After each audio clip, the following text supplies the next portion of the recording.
Hi, everyone. It's Emil. It's Emil Guillermo. Emil Amok to you. This is Emil Amok's Takeout. My takes on all things considerable, I say. The micro talk show, the AAPI, the AAXs. And if you're not an Asian American, Pacific Islander, Native Hawaiian, or an Asian American X, a Filipino, Japanese, a Hmong, a Hindu, an Indian, whatever your AAX is, well, you're certainly an ALL. Well, we do this thing in English. You can understand. We're not trying to bar communication. Welcome to the program. This is the program I do here, Emil Muck's Takeout, where I answer the question. Well, let's see. I answer the question, what dad? What does an Asian American think? Because no one asks. But I ask, and I'll just ask myself, and I'll tell you right here. We fill the void, or make that I fill the void here on Emil Amok's Takeout. This is show number 174.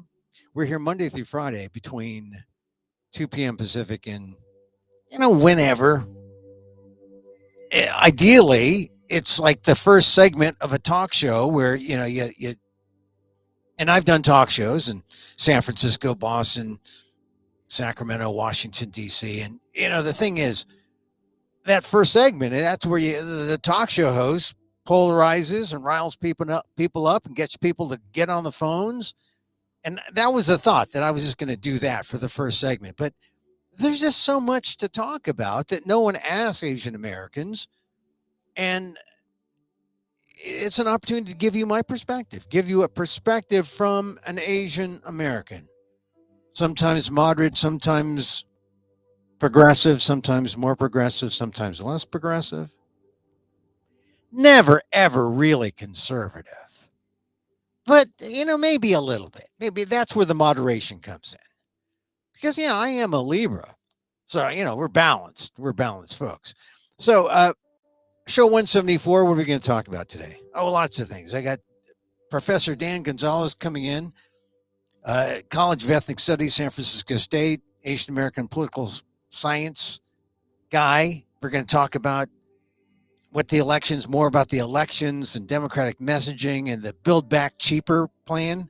That's what I call it. I wish it was Build Back Better, but then it would have to be like $6 trillion.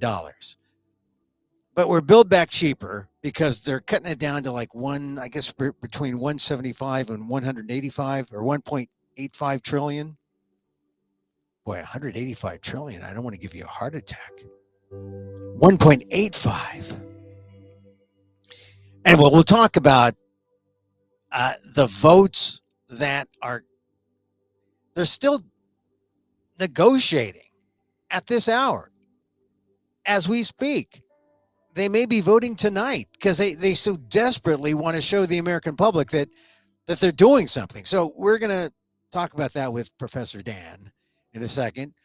The Powell funeral, going to talk about that. Got to talk about the Powell the general's funeral today. Did you watch that? It was on all the channels. You could not get away from watching that. It was almost like you half expect that, oh, well, he's going to come out and give us a report on the Gulf War. No. But you remember, that's how that was his claim to fame, right? He was the debriefer. Him and Schwarzkopf, that's how he became the guy. And then everyone wondered, well, is he going to run for president? Are going to make it like a U.S. grant kind of thing? And then, of course, in 95, he said no, he wouldn't do it. Because it's one thing to be a salutant general. It's another thing. And also, in terms of the scrutiny you get as a military officer. Well, they pretty much take your life. You don't have a life in the military, really. But can you imagine it's worse if you're commander in chief?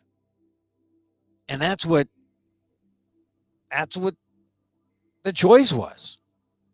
And he couldn't do it. Didn't want to do it. Didn't want to sacrifice his family. He also didn't have the infrastructure to go to go for the presidency. So he didn't. Maybe it was a good move because it would have saved him from the other thing that was a problem.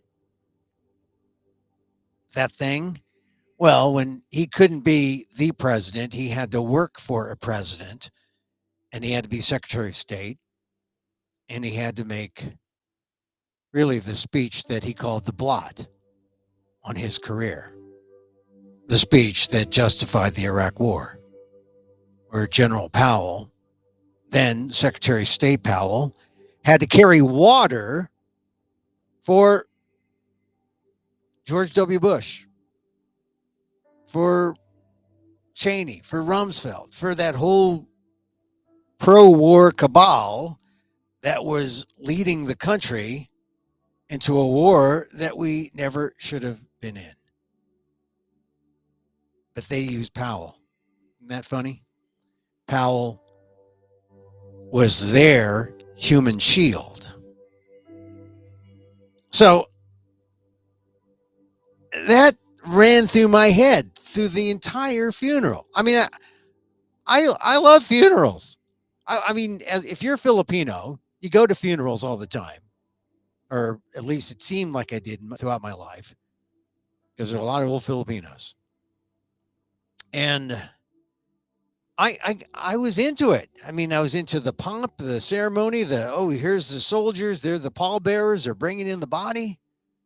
They're at the National Cathedral in Washington, a great place. I've never been there for something like this, but I felt like watching it on television from 3,000 miles away. I felt like I was there.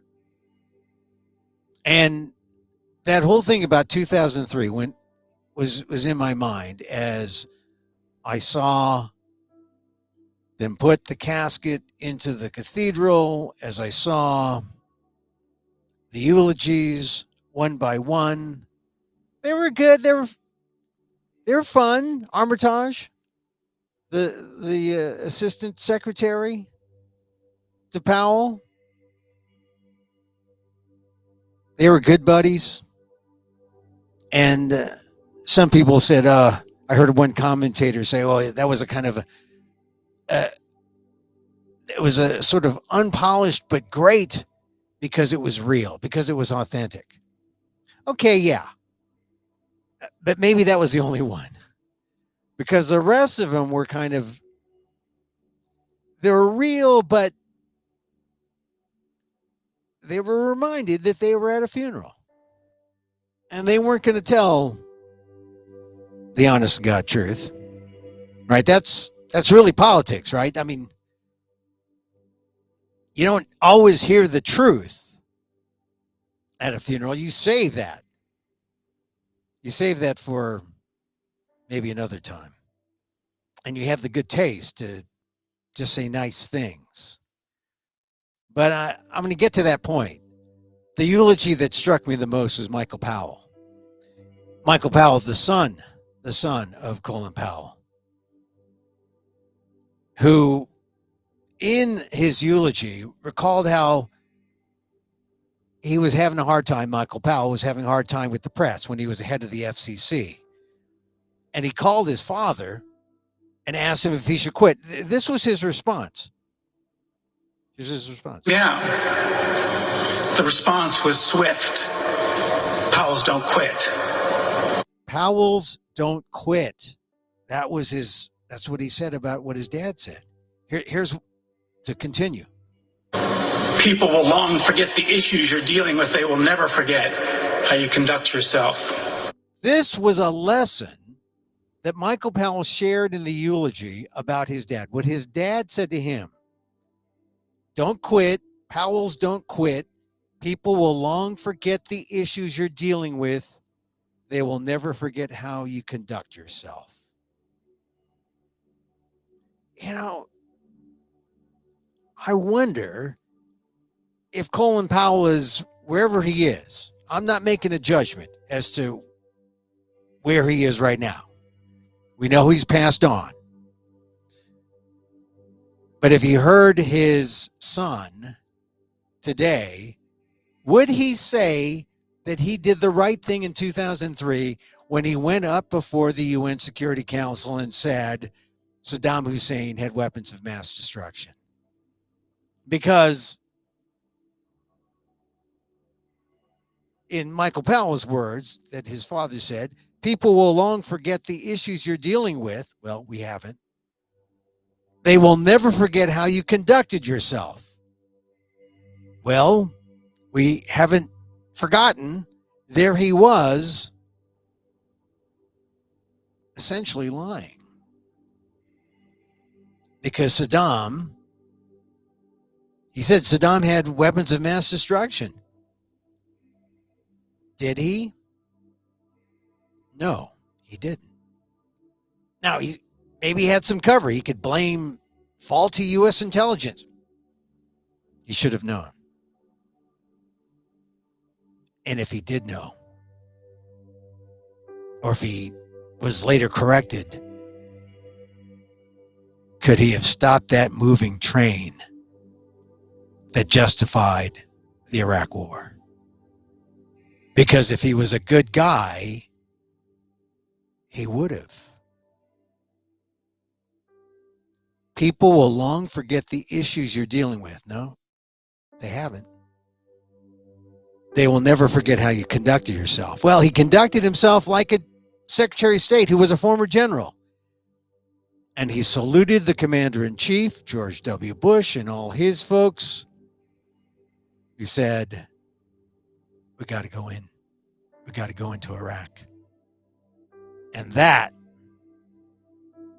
was one of the takeaways I got from watching the service today. Yeah, I mean, it was sad. Sad to watch,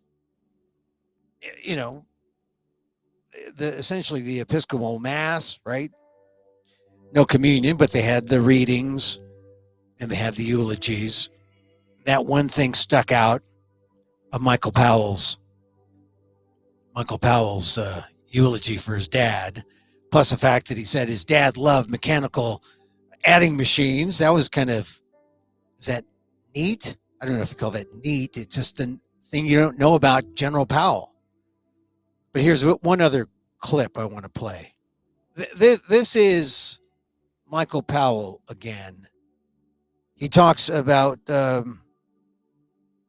difference between resume values and eulogy values.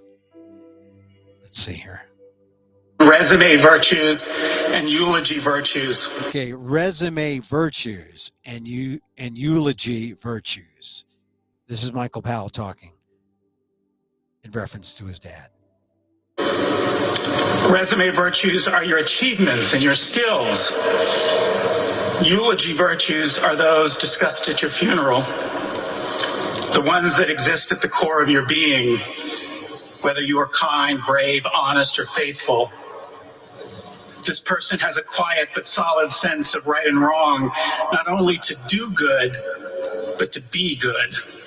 Think about that. Not only to do good, but to be good. But think about that. This is Michael K. Powell talking about his dad. He wants to love intimately, to sacrifice self in the service of others, and to live in obedience to some transcendent trust. The transcendent trust. Could that be George W. Bush? That was my father. The example of Colin Powell does not call on us to emulate his resume, which is too formidable for mere mortals. That I agree. He had an impeccable resume. From the South Bronx to City College in New York to 4-star general. Impeccable. To Secretary of State. He was Joint Chiefs of Staff, right? Chair of that. He was Secretary. Just an abundance of firsts. Barrier after barrier. Is this enough? No, it's like he's like Superman crashing through these barriers, right? For Black, Indigenous, people of color, that is something. And I take nothing away from him there. It is to emulate his character and his example as a human being. We can strive to do that. We can choose to be good. All right. We can choose to be good. But did he? In the end? In the end, well, not in the end. In 2003, which he acknowledged was the blot in history. But this is where I think he could have been a great American, great international hero if he had not done the bidding of George W. Bush. If he had just said, does Saddam Hussein does he have the capability of, NBC, the nuclear, biological, chemical warfare of weapons of mass destruction? If he knew the intelligence was faulty, although he said at the time, we've got the intelligence. But if he dug deeper and found out what he needed, I mean, it's one thing to just have cover and say, well, yeah, intelligence says it's all right. I won't go as deep as I have to because I know my bosses want us to go into war. So he did good for himself. He pleased his bosses. He did good for them. Did he choose to be good for us? Not just Americans, but for the Iraqis, for the people in the Middle East, for everyone throughout the world. That is something that even when you take, I mean, you get the admission by Powell that he was wrong. You got to say, all right, you could have been a 10 plus great, but when you chose to be good, you didn't follow your heart, General.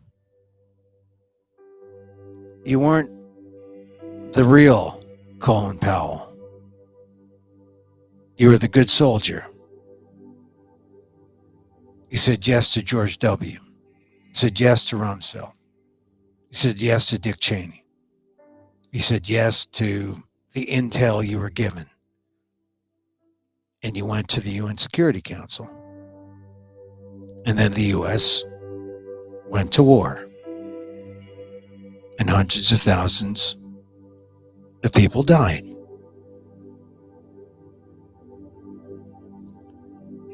Did you choose to be good for everyone? Maybe you were a good soldier, and maybe you're good for the resume. But that was the character moment. And you knew it yourself. He did. He admitted it was his blot. And it will be. I'm not here to judge him. These are the facts. He's going to be judged in the afterlife. But just think how different the world would be had he chosen to be good. Had he chosen not to trust the intelligence reports that turned out to be wrong. See, the decision wasn't, oh, well, Powell could have been president. Powell could have been. That was not the decision. The decision was, what do I tell the UN Security Council? And even afterwards, when he knew, I mean, look, he's fortunate that this was the big thing, because there are other things that people have pointed to and said, what about me, like, General? And if you read my column in ALDEF, the Asian American Legal Defense and Education Fund, I quote what he said there, General Powell, about My Lai, saying that, oh, My Lai, the U.S. and the Vietnamese have great relations. Yeah, that's why all those civilians were killed. So, and this is one last final word on General Powell, because it was the only thing I was thinking about as I was watching. Look, it's easy to say, oh, great man at your funeral, right? Versus the resume. Michael Powell said it himself. But at some point they merge, and they merge right there in 2003, that question. about weapons of mass destruction and Saddam Hussein. I was thinking about it the whole way. And yet, at the funeral, you want to say, yeah, what a great man, what a great patriot. We remember him. We give him that pass on this day.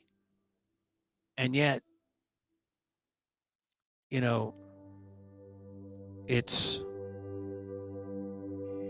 not that. I mean, the consequences. You know what happened. You know what his one bad decision, his one major league bad decision did. So I just wonder, when they were singing that hymn, How Great Thou Art. I'm Filipino. I'm Filipino Catholic. How great thou art. When they sing it, they're not singing it about the guy in the casket. They're not singing it about anyone else but the man, right? But I wonder how many people after a service like that were thinking, oh, they're singing about Powell? How great thou art? No, that wasn't about Powell. Like I said, with all due respect to the general, he could have been the greatest, the absolute greatest, had he walked away. Had he said, this was not worth my own self-aggrandizement to back up the Bush administration. That would have earned him a special place. And now, even he acknowledged when he was living that he lives with that blot. So, General Powell, I wish I could say rest in peace. I mean, on one hand, yes, rest in peace. But think of what he did that was just the opposite.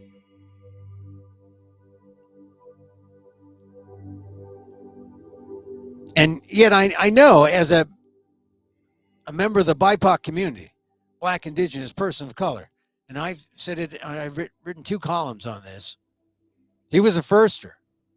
And the first one, the initial reaction, I was just, hail to General Powell. And it's later when I just said, let's look a little closer at this. So I honor him as a person of color who did some great things, because one thing is true. He rode the elevator up, but he never forgot to send it back down. That, I will say, is true. Unlike a lot of people who are so self-serving and ride to the top, stay at the top. That was, Powell was not that guy. He was the guy who did remember. And so it's too bad that one blemish, 2003, is the thing that usually knocks him down a notch. But still, a great life and he's a great role model if you take into account that one moment in 2003.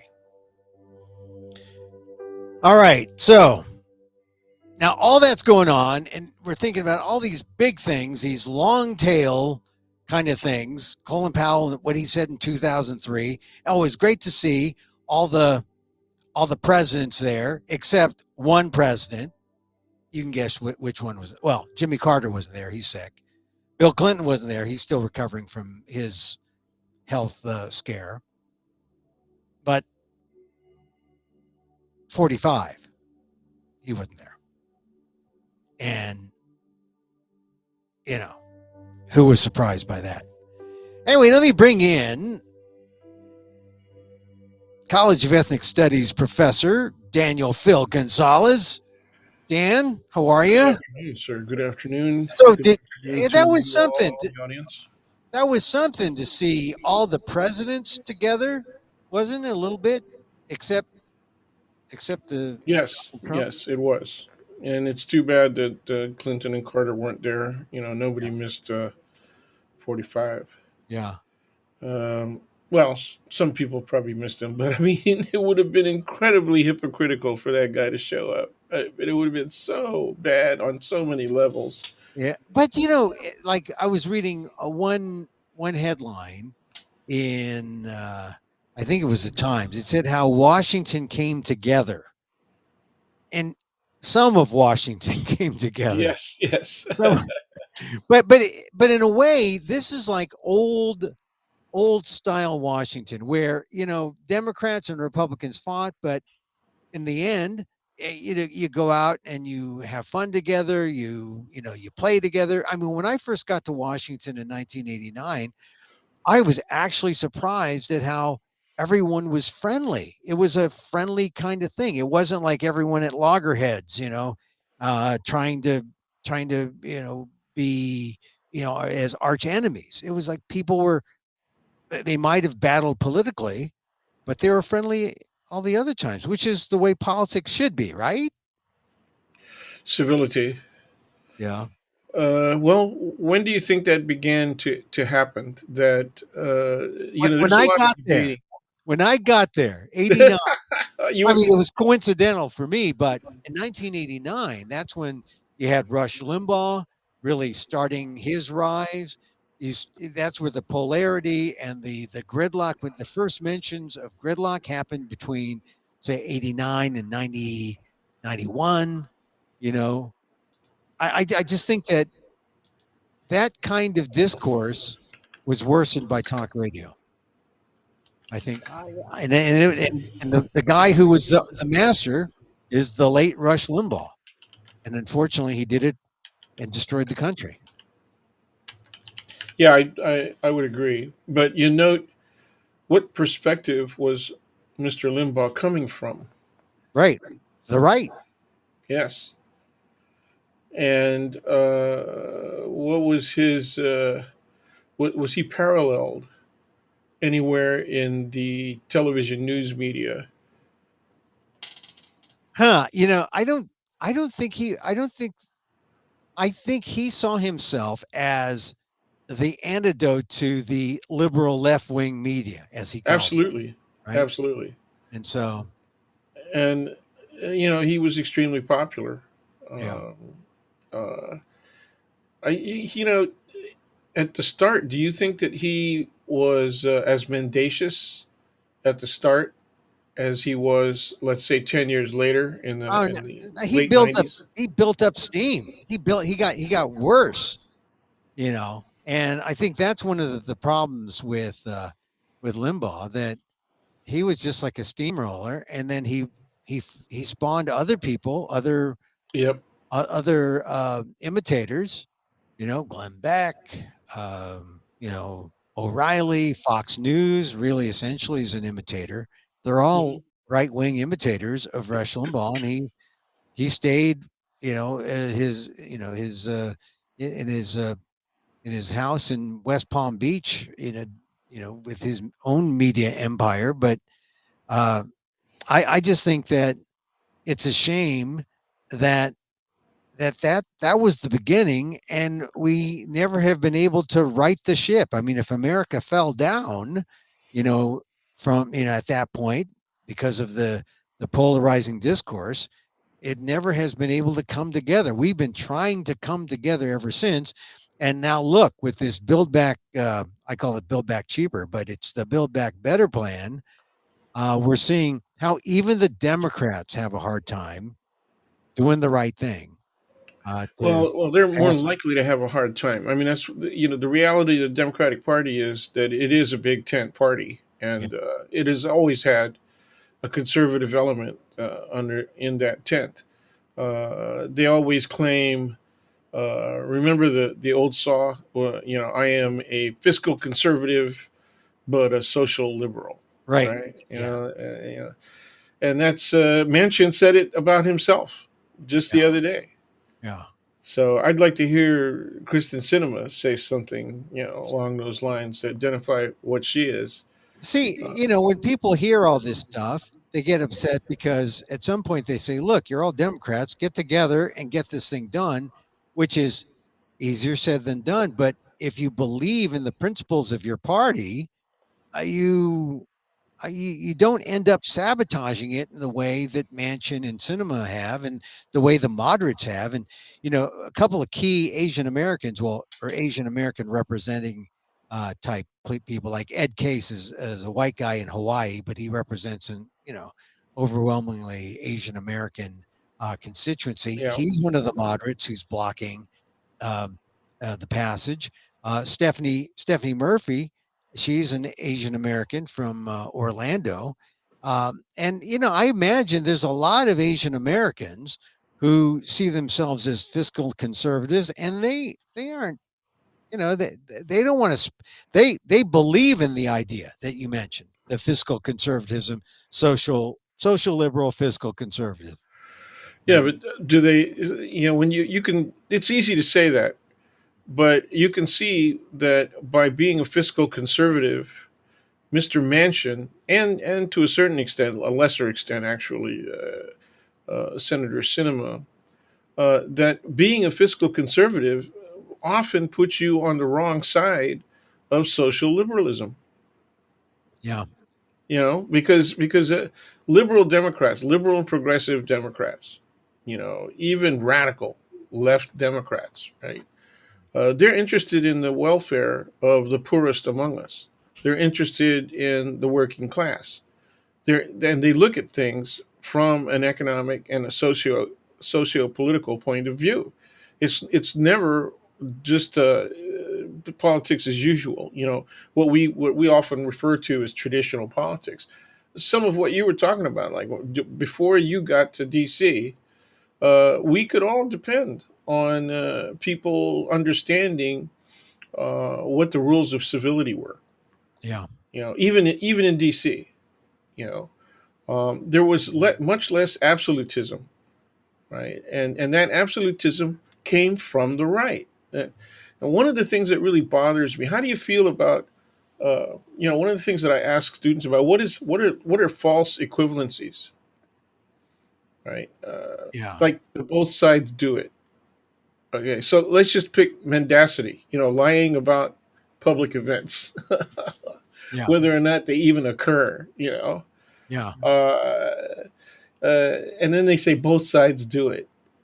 You Yeah. know, Well, what? that's one of the things about now. One of the issues that the Republicans want to get at the Democrats for is, voting rights, because they fear that the elections need to be tightened up. They're corrupt. They're there's something wrong with them.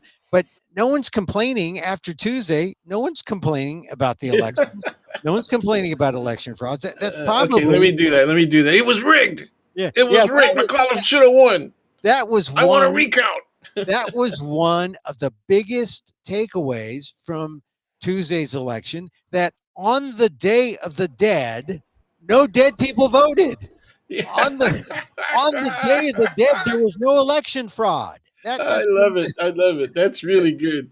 You know That's what? one of I'm gonna borrow that. I'm gonna use it in my classes. That's well, really good.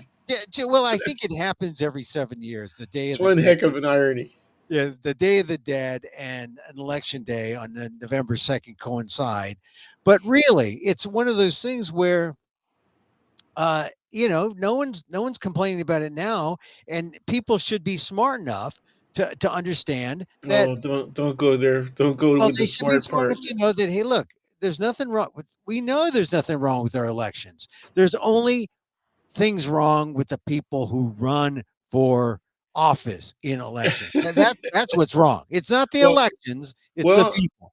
that's going to change though. Have you seen how many election officials are resigning their positions? Yeah, they're resigning because they're getting harassed. They're getting Harassed. They're getting death threats. That's pretty yeah, serious. That's the highest level of harassment other than actual physical assault.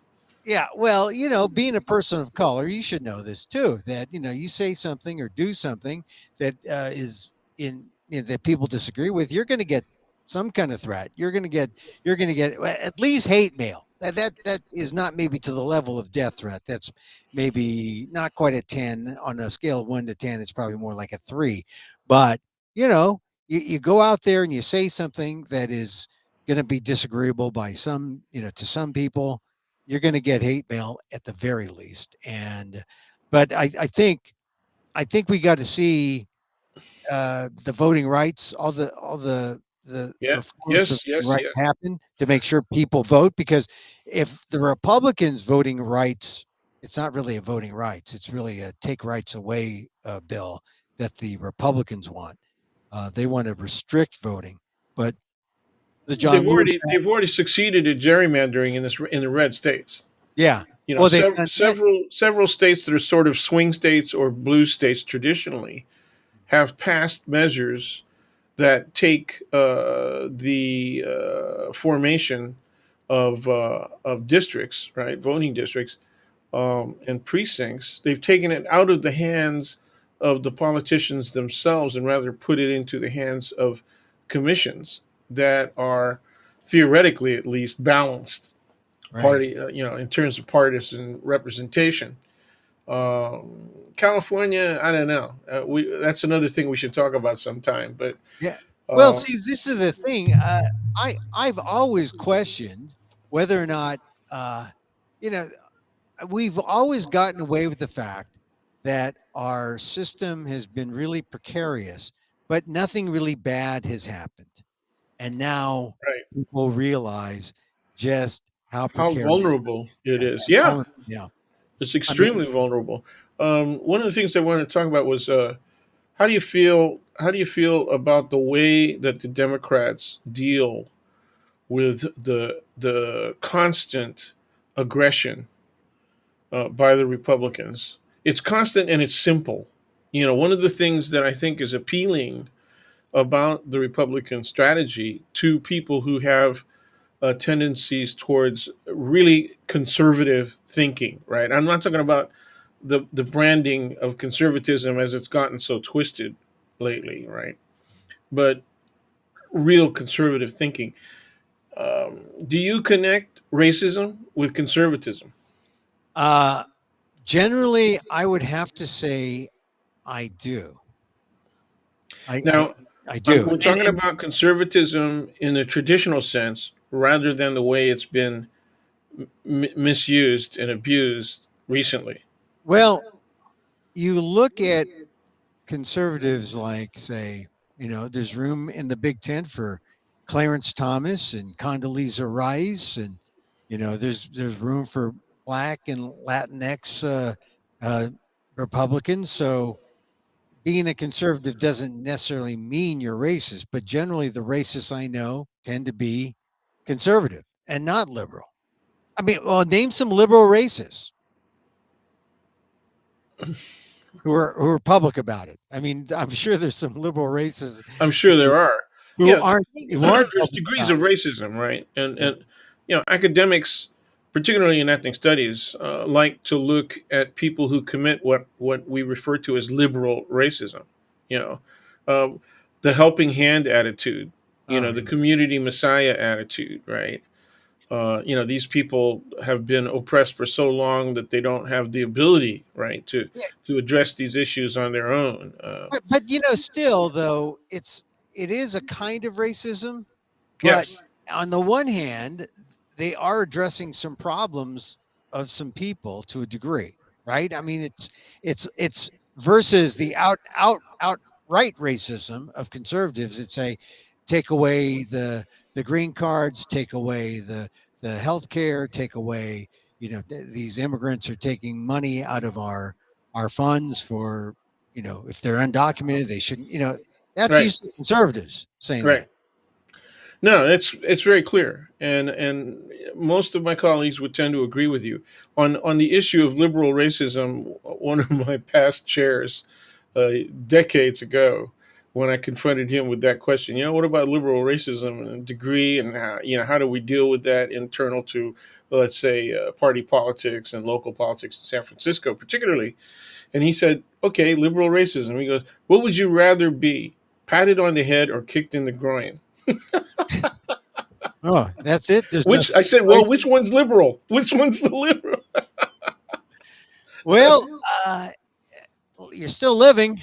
I, I guess that's one of the things. Hey, Yeah. well, uh, look. So, what do we do though with that there Man- we go. what do we do with That's Manchin and Cinema? that's the question. Is that they're Well, you can't. against liberal racism? In Manchin's case, right? He's the best you're going to get out of West Virginia. Yeah, Okay. He made an excellent point when he said, if you want to understand West Virginia, take a look at how the vote went in Southwest Virginia, right? Bordering, of course, West Virginia. And he said, if you understand that, then you understand what I'm doing when I vote the way that I'm going. Now, I don't believe all of that. Okay, yeah, I don't believe all of that because I think a lot of West Virginians would be in favor of the itemized elements, right, of the yeah, social infrastructure project. yeah. Okay. I think that's true. But here's you identified a point here. Here's Manchin. Really, he's not talking about the people in that Southwest Virginia area and bordering his West Virginia area.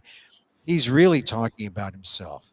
He's talking about his self-interest, and he's talking about, if Yes, I want to get elected again, I've got to be this way because I'm because I not got going to to get get this money. elected.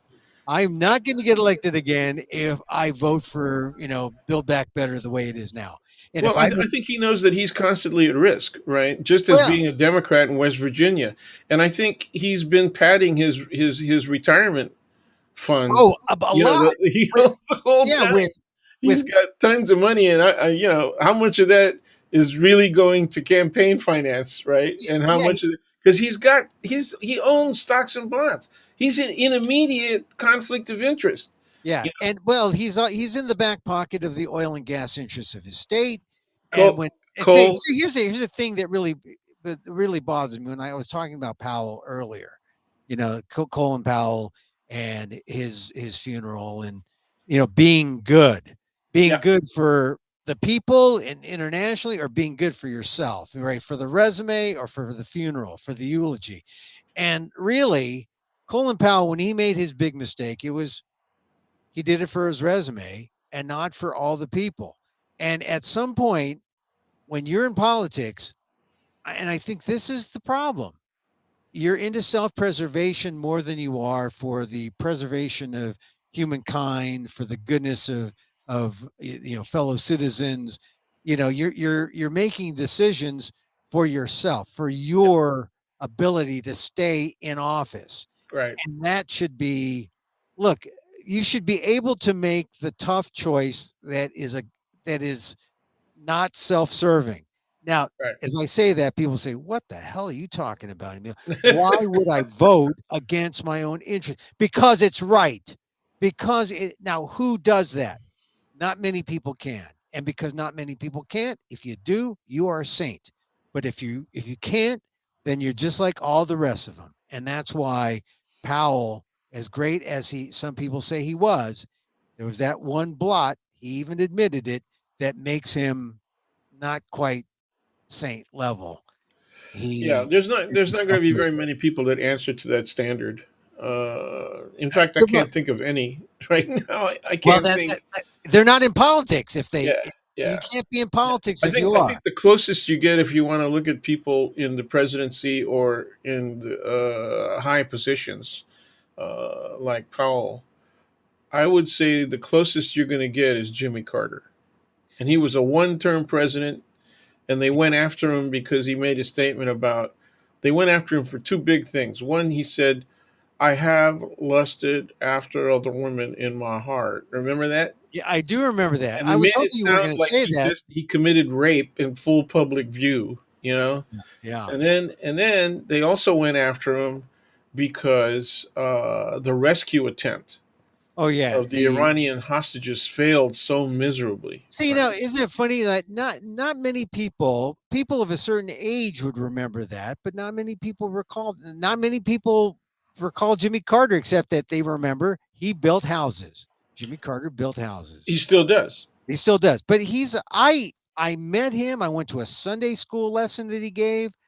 I like Jimmy Carter, and you're right. He's probably the only one who you can say reaches that standard of who's willing to vote against one's self-interest. And this is why it's important, because there are members of the electorate who will vote against their self-interest And they do it all the time. unwittingly, right? Well, we can. I don't know. I don't know that it's completely unwitting. Okay, because there's a portion of what they believe that is being addressed by the candidates and by the issues. You know, the ballot issues that they vote on. Yeah, but But when a but well, the when a question is whether or not those representations are accurate and truthful. yeah, So they tend to buy into things because they believe that they have a strong set of values, but they have a very simplistic understanding of how the candidates and how ballot measures are being addressed, or are actually functions of the values that are being asserted, right? yeah. So they can fall victim very easily to salesmanship, right? Well, It's marketing. It comes down to marketing. I mean, one of the guys whose opinions I really value is Donnie Deutsch, and what's his thing, right? Is marketing. It's yeah, it's labels, you yeah. know. He's a marketer, and I Yeah, don't even know. I don't even. I think he's more conservative than liberal. I think he is too. I think I don't even. But I don't really know. I just know that he's more marketer. He's more capitalist than not. Sure, And sure. this is the other thing. If you're into the mainstream capitalism, then you are going to succeed to the degree that you are, and maybe you're all in. Yeah, you're going to succeed. If you're not, if you're, and you could be a worker and still believe in capitalism, but you're a worker, and those people do not succeed. Unfortunately, I don't. I mean that's just my opinion, and I think that so that means that well, who's going to speak for the workers? That's right. Someone like Sanders, who's an independent, who's a democratic socialist. I mean, that's the movement that is really going to be liberating for a lot of workers here, and will prevent people from voting against their self-interest Yeah, but the because, problem the problem is union leadership, well, that is right? a The union leadership are also, many of them are bought and paid for the same way that politicians are bought and paid for. Well, I hate to admit it, but I think you're right. I mean, that's the problem with everyone who rises. They have to deal with a level of corruption. Right. But some people will say, "Oh, that's acceptable. Everyone does it all the time," or No, and it's not. see, It's when people make those kinds of assessments, yeah, and they're already on the road to voting against self interest, right? yeah, and You then know? also you take Trump. Trump has brought the whole thing that we see in third world countries, where where Yeah, corruption. the people, pass some money along, they do Sure. favors. It happens a lot in the Philippines, right? In the Yep. Philippines, it happens a lot. And it's a part of the political culture, corruption. And a lot of third world countries, that's the way it works. Bring some extra dollars, so you grease a palm, right? Well, see, the interesting thing is that on an international scale, you can understand corruption when you look at the disparity, right, Mm, between the majority of the population and the wealthier political and economic elites. What right. is interesting about the United States is that we're still probably the richest country in the world, okay? Yeah. And yet you see the same kind of parallel corruption occurring here, okay? Yeah. So why does that happen? Well, You it does. know, It doesn't happen as much. I mean, you can't go say to a like some regular bureaucratic office and slip someone a 10 or 20 or whatever and expect better service. okay, so it doesn't happen at that level quite Yeah, regularly, right? yeah. But look, corruption does happen in American politics, and we have disgraced politicians who Sure, and obviously it has to do with the regional culture or local culture, whether or yeah, not that corruption occurs. yeah, And all you got to do is take a look at Arizona, oh yeah, and the kind of court decisions that come out of there, and also the behavior of people that were pardoned by yeah, Mr. Trump, including the former sheriff Arpaio, right? Yeah. Uh, High Well, level corruption. Judges,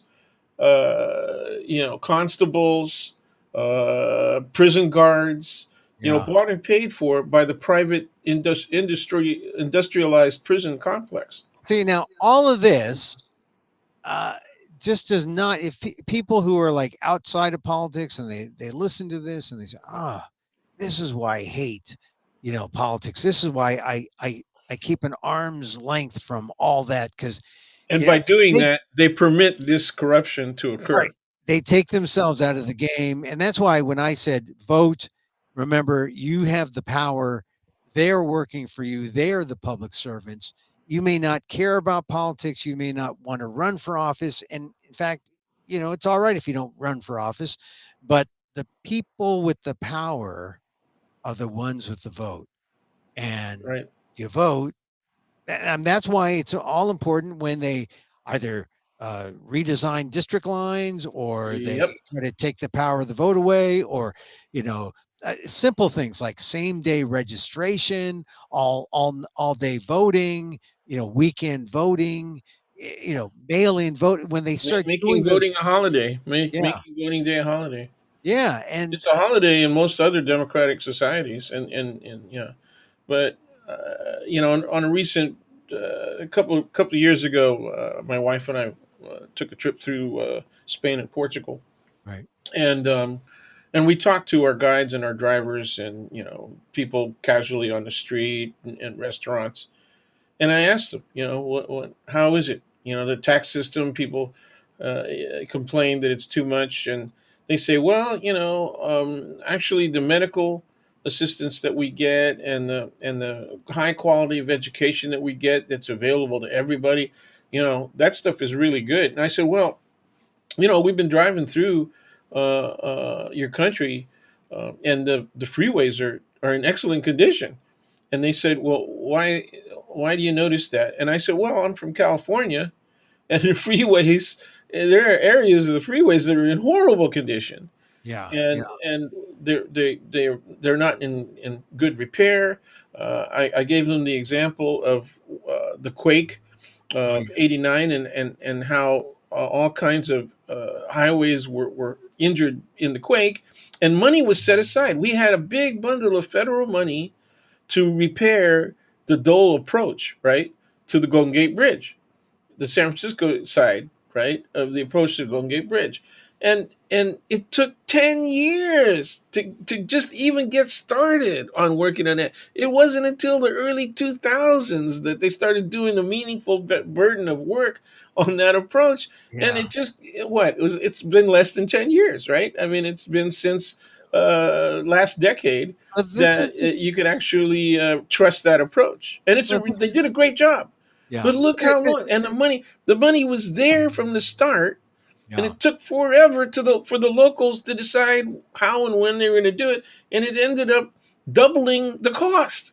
yeah. So we didn't have, we had the federal money sitting there. It wasn't garnering the kind of interest, right? They probably had it in a regular bank account. Can you imagine it? Yeah, but that this is the problem. It's like the feds have the money, they have the purse strings, but it's up to the locals to distribute. That's And right. sometimes that kind of bureaucracy ends up, you end up with a situation like, oh, a thing that should take, uh, you know, 4 years takes 10 years. So Which underscores the position that both of us are taking, is that even if you dislike politics, you have to understand that your personal oh yeah, quality of life is going to be affected by that. And yet that's why, from a practical perspective, you really ought to know what's going on. oh Study yeah. the stuff and go ahead and vote. You gotta vote. So Dan, let's talk about Build Back Better because there are a couple of things that really affect people when they talk about 1.75, 1.85 trillion, six Right. trillion. But see, the thing is, It's not it's the road, money, it's about what actually happens, right? right? What's going to get done.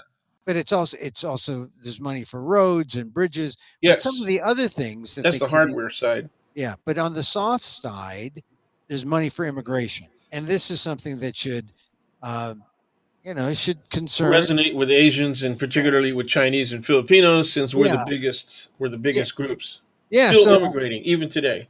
right. So we're also talking about money for DACA, right? Right. The immigration. Absolutely. So Which the Republicans, many Republicans say they're in favor of that. yeah. Well, they have to. They need the workers. I mean, the worker shortage should make people realize that this is why we need our immigrants, right? Yeah, but what they need, what they really want is they want white people.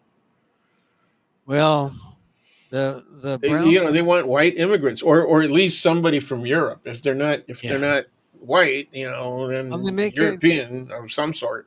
Yeah, that's why, and that's why some were big on the Russian immigrants for a while, especially in San Francisco. It Yeah. seemed. Oh, no kidding. Yeah.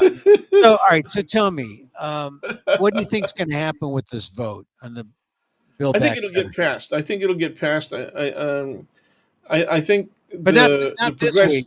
Not over No, the no, not this week. not over the next 48 She hours. choked again. They choked again because the so-called moderate Democrats. Yeah. You know what? Manchin described himself as a conservative, Oh, that's good. and but He is. most of the media keeps referring to these people as moderates, and they're not moderate. Okay. No, yeah, Uh, Once again, this is one of the things that I discuss in my class is that yeah, this whole view of what constitutes liberal and conservative is skewed way over to the right, so that something can be actually moderate right, and center right, and people think it's liberal. Right? yeah. It's crazy. It's really crazy. So, when So do you think it's going to get passed? Next week, sometime. no, probably closer to Thanksgiving. Yeah, they've Yeah. asked for the score from the Congressional CBO. Budget Office. Yeah, Yeah. and like I don't know, like that really is just a delaying tactic. It is. It That's isn't. all it is because Absolutely. I agree with you 100%. they don't need the score. I mean, at some point you say, "Look, let's pass it, get it done. We got the votes if Yeah, everyone no, stays in line." they can, but no, actually procedurally they do have to have the score. But you're right that it's a delaying tactic. Yeah, I mean, but they could also say, "Look, we're all in agreement. We need to do something. Let's come back with something. Boom, let's pass it." They Yep, wanted to yep, separate it now. yep. So look, it's never done until you start seeing someone cut a check saying, "Here, this is for your bridge, and this is That's for right. your workers." And so, That's absolutely and right. we may not see that for a while, but this is the process anyway. So, Dan, one last question before we go, and that is, we got all this COVID stuff. The five through 11 vaccine is going to be available. We've Got a got COVID pill. yeah, they got the pill, and I see people on screen at places. They're not wearing masks. Some are, some aren't. Indoors, like at the funeral, at the Powell funeral, they Yeah, were wearing masks. Okay, for the most part. Yeah, I think most of them were, but yeah. I still think, is this me being pre-agoraphobic by not wanting to go out, and I'll go to the grocery store, I'll mask up, but I will not take unnecessary trips anywhere. I will not. If I don't have to go somewhere, I'm not going to go. And I haven't, I like to do these stage performances, these shows. um I had an offer to do one. I'm not going to go. I don't think I'm going to go on stage yet. Is December too soon? I think December is going to be cold, and it could be the worst. It could Yeah, no, no. You want to wait until after the winter because I believe that there's a danger of a surge during the yeah, winter you do. because All right. So people are going to get together, and you have a lot of people who. I mean, it's a good. I don't know how fast the FDA is going to sanction the pill, but I'm glad that it's available or that it will be available because I think a lot of people are going to contract COVID during the winter, and yeah, so then we'll be in danger again because the kids are going to be going back to school. Most of 30% of the parents say they will never have their child vaccinated. Okay, yeah, so that means that masks are going to be around, in school districts that aren't besieged by people who are, threatening them, death threats, right, at the school board level. You notice also on the right that they're running for school board. Yeah. A lot of heavy Trumpers are realizing, you can get elected if you just don't talk about Trump. Yeah. Well, also You look. can take on hard positions that are Trump identical, but don't mention Trump, and you can get elected. But a lot of people realize So that's what's also. going on. So we're going to be threatened all the way around, and I think there's going to be a surge. So Yeah. yeah, I don't think you're agoraphobic at all. I was going to I, say, well, I'm going to have to jump in the same bus as you because I feel the same exact way. yeah. You Well, know, I thank don't you. mind paying for the service of people delivering our groceries. I Well, gladly do that. I still go out to I go out to the grocery store, just not that often. But I know that look, if a Oh, pill is I just available. lost your sound. Oh, how about now? I'm I don't know on. what's going on. I didn't do anything on my end.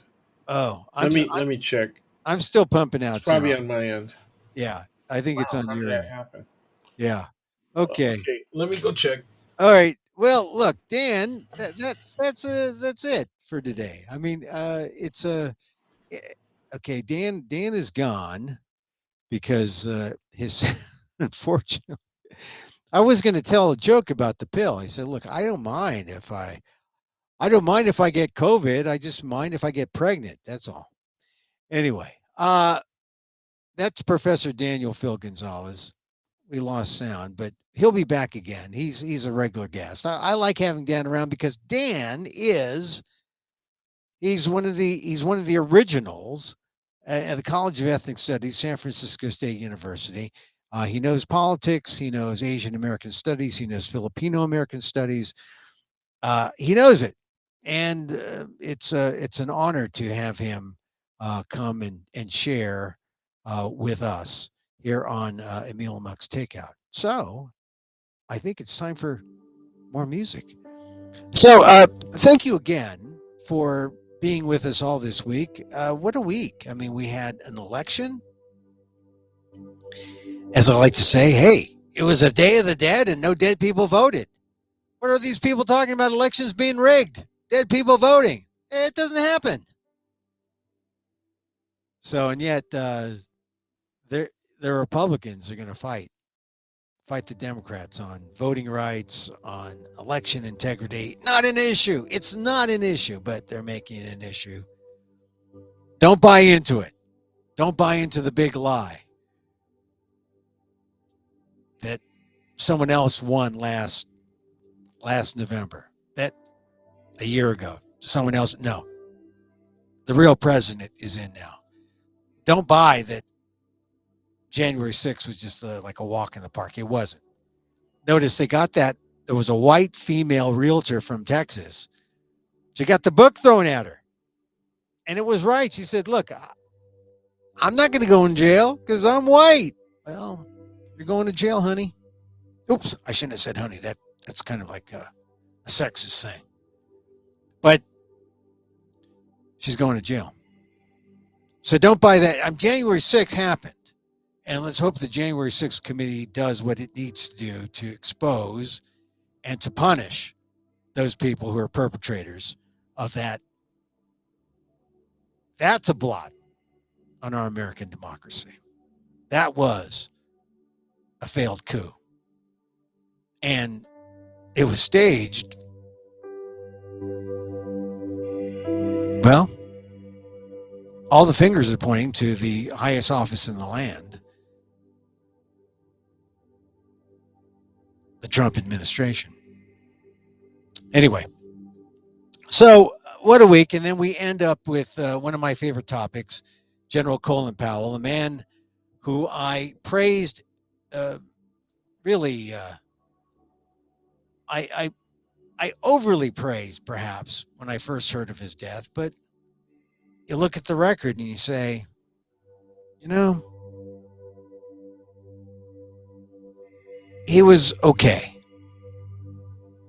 when it came down to making the tough decision. He could not make the decision that would help all of mankind. He made the decision that helped his bosses and himself. That's a problem. But something to think about. Certainly as a BIPOC, a Black Indigenous person of color. Got to honor him for being a barrier smasher, right? For all of us. I mean, he's a generation ahead of me. So those of us who came after stand on his shoulders. I mean, he broke barriers, no doubt. But it says something about people who rise. They pay a price. And the price is, were they absolutely authentic or just authentic enough? You know? I mean, you saw parts of it in the eulogies today where people talked about his heart, talked about how fun he was, talked about, okay. But he was not truly authentic to the absolute truth about that UN statement, 2003. And that's going to be the big blot for Colin Powell. All right. So, hey, thank you. Thank you for being here. Back again next week. We're here Monday through Friday, 2 p.m. Pacific Live. As I like to say, hey, be here, bang the gong now. Come join me. You can watch this show on emilguillermo.media on Facebook. The old metaverse. I don't know what the new metaverse would be. I guess we'd have goggles and we'd be like waving at each other in real life, but it would look like we're really like boxing. I don't know. Who knows what a metaverse is? AMOK.com is where I post this stuff. Yeah, I post this stuff. AMOK.com. You can follow us on Twitter at Emil Amok. See more at AMOK.com. I post the recordings and look for live replays throughout the weekend on my YouTube channel, Emil Guillermo, YouTube. Don't forget to read me, for you readers out there, at ALDEF, the Asian American Legal Defense and Education Fund. aldef.org/blog. Check that out. Always fun when people say, oh, I heard him talk about this, and then they read it. ALDEF, AALDEF.org/blog. So if you've made it this far, you know that this is our time together, right? See, now something happened to my screen here. Oh, I just had to slide it down. Okay.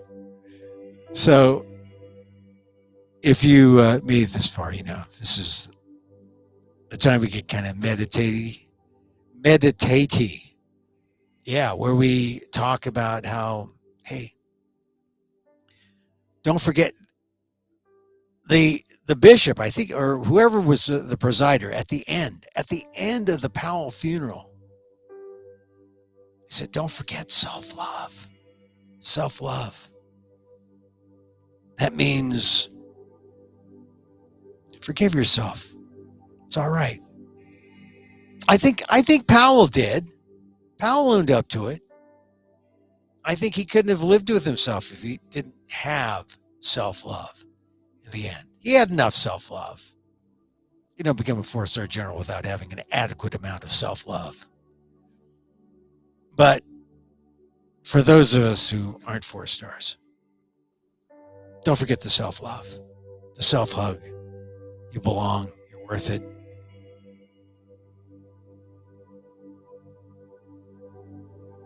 Love yourself first. And then love the world. And they'll love you back. So till next time, as I wish for me, I wish for you. May you be safe. May you be healthy. May you be happy. And may you live with ease. Till next time, Emil Guillermo, Mahal Kita.